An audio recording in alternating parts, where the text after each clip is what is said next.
Bom dia, pessoal, mais uma vez aqui com nossas aulas à distância, hoje falando sobre a reforma religiosa, movimento que ocorre na Europa a partir do início do século XVI.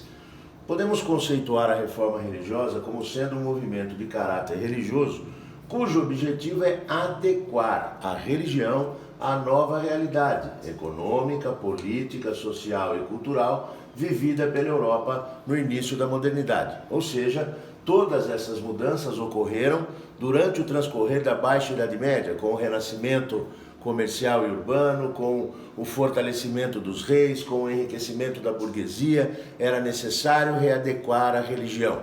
Aquela postura da igreja medieval não cabia mais a essa realidade. Podemos citar como fatores responsáveis pelo início da reforma os abusos cometidos pela igreja, como por exemplo a simonia e o nicolaísmo, que nada mais são do que a venda de cargos e de relíquias sagradas. Por exemplo, em pleno século XVI, a igreja vendia lascas da cruz de Jesus Cristo. O desregramento do clero, não haviam ainda os seminários, isso aliás será coisa da Contra-Reforma.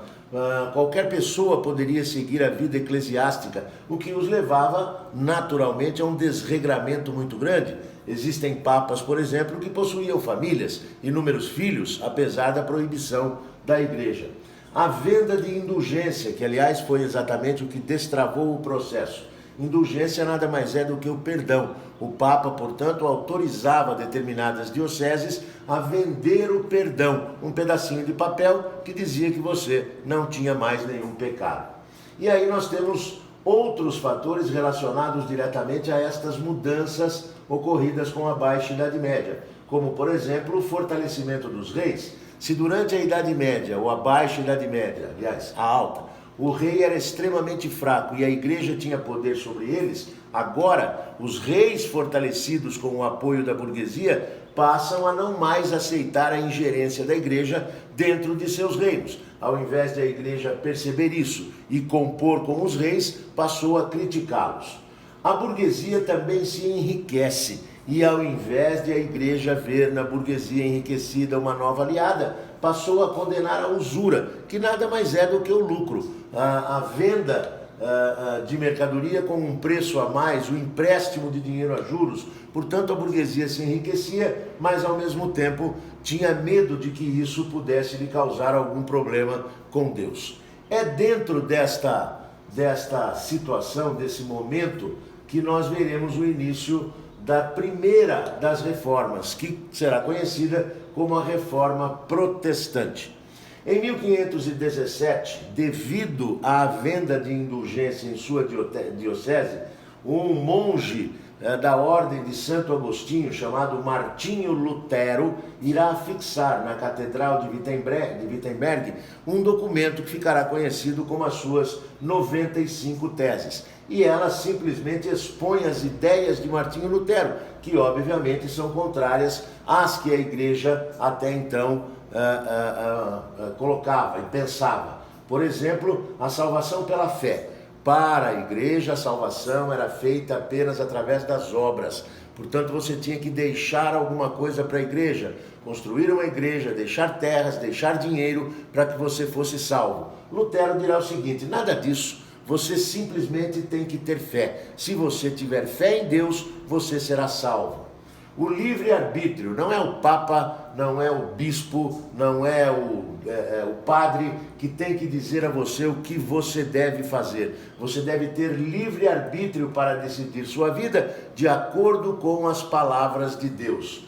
E essas palavras encontram-se na Bíblia, que até então era única e exclusivamente editada na língua oficial da igreja, o latim, que muito pouca gente conhecia. Ele prega então a livre interpretação da Bíblia. A Bíblia passará a partir de então a ser traduzida para línguas nacionais. A primeira dessas traduções foi a do próprio Lutero para o alemão. Lembrando que conjuntamente com isso, nós estamos vendo o nascimento da imprensa. Em 1453, Gutenberg criará os seus famosos tipos móveis, o que facilitará à produção de livros. A Bíblia será o mais produzido de todos eles. O fim do celibato, portanto, o fim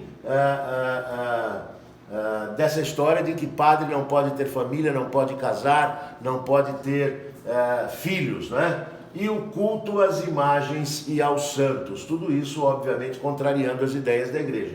Finalmente, Martinho Lutero diz o seguinte: a igreja tem que se preocupar com as questões religiosas e não com questões políticas. Dessa forma, ela deve se submeter ao Estado. Sem dúvida nenhuma, Martinho Lutero ganha apoio da burguesia, ganha apoio dos nobres, ganha apoio de reis que querem, como já dissemos a vocês, o fim da ingerência da igreja dentro de seus estados, de suas monarquias.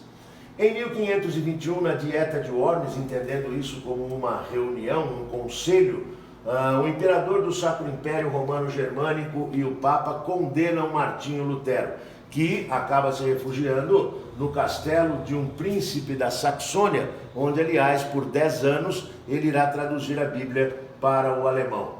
Em 1530, uma nova dieta, um novo conselho realizado na cidade de Augsburg, acabará por mais uma vez condenar Martinho Lutero. Só que dessa vez, os nobres do Sacro Império são contrários a essa condenação. Eles protestam contra essa determinação do Papa e também do Imperador. E a partir daí, eles serão chamados de protestantes. Entre 1530 e 55, a primeira das guerras religiosas na Alemanha.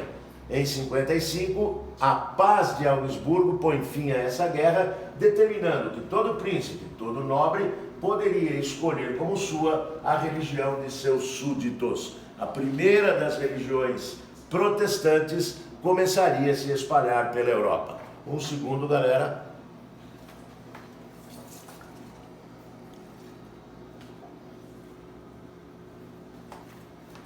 Na França, um professor universitário chamado João Calvino será responsável por desenvolver aquela que será a mais radical das doutrinas protestantes e ficará conhecida como a doutrina calvinista.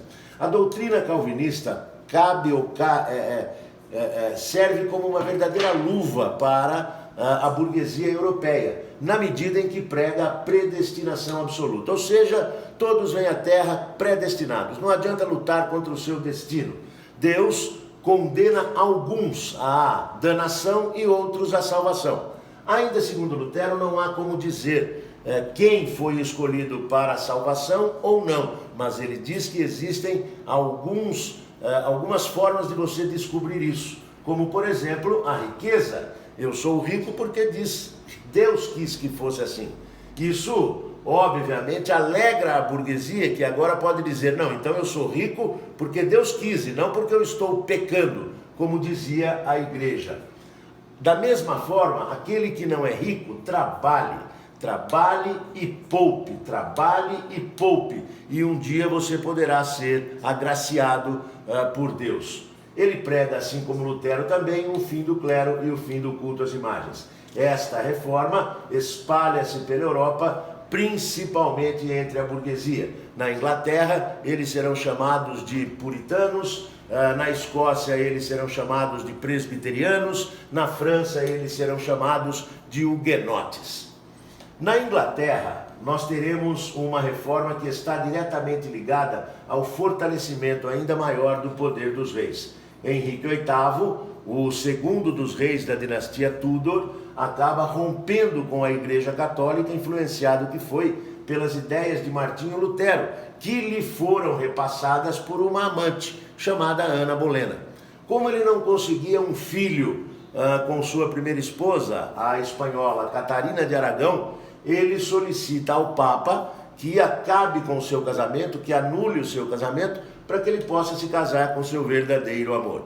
Como o Papa proíbe o fim desse casamento e influenciado pelas ideias luteranas de que a igreja deve se submeter ao monarca, ele rompe com a igreja católica. Ele seculariza os bens da igreja, quer dizer, tudo que a igreja possuía na Inglaterra, seus mosteiros, suas igrejas, suas terras, tudo torna-se propriedade do Estado. E ele então cria uma nova igreja, o anglicanismo, que passa a ser obrigatoriamente a igreja de todos os ingleses, a Igreja Nacional da Inglaterra. Em 1534, com o ato da supremacia aprovado pelo parlamento, o rei, no caso Henrique VIII, torna-se o líder da Igreja Nacional Inglesa, a Igreja Anglicana. Nesse caso, a reforma possibilitou um aumento muito grande do poder do monarca.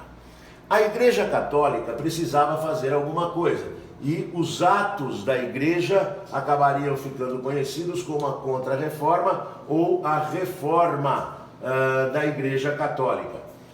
O principal momento da Contra-Reforma ocorre entre os anos de 1545 a 63, durante a vigência do chamado Concílio de Trento, realizado, portanto, na cidade de Trento.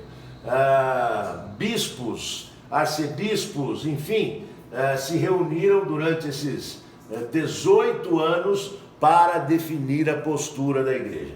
Primeiro, a igreja vai se reafirmar. Como ela faz? Reafirmando os dogmas católicos, os segredos da igreja, reafirmando que o Papa não falha, pois foi enviado por Deus, reafirmando os sacramentos, reafirmando o culto aos santos e às imagens, reafirmando o celibato clerical. Tudo isso aqui havia sido criticado pelas igrejas protestantes, pois a Igreja Católica a reafirma. Depois disso, ela tenta, de certa forma, se purificar através da proibição da venda de indulgências e da criação dos seminários. A partir de agora, quem quiser pertencer ao clero deverá estudar nos seminários.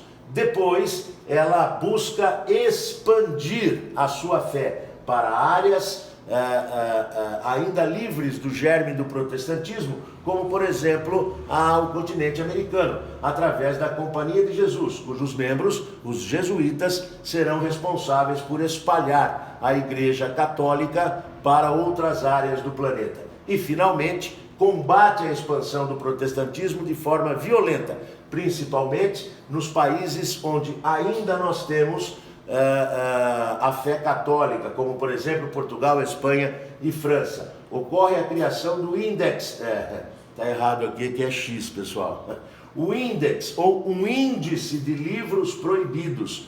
A maioria destes livros eram livros científicos do Renascimento, mas todos aqueles católicos que fossem vistos com esses livros poderiam responder ao Santo Ofício. Aliás, essa perseguição é um dos fatores da decadência do Renascimento. E, finalmente, a volta da Inquisição ou do Tribunal do Santo Ofício, uma instituição da Igreja medieval que volta agora com muita força e muita violência, né? Os inquisidores irão perseguir pessoas ligadas ao protestantismo ou suspeitas de ligação com o protestantismo de forma extremamente violenta. O ato de purificação era normalmente findado com as pessoas sendo queimadas vivas após terem confessado que eram de fato protestantes. Naturalmente, essa confissão viria após uma grande sessão de torturas. É isso, pessoal. Por hoje é isso aí, um grande abraço a vocês, bons estudos. Estou por aqui para qualquer dúvida. Grande abraço.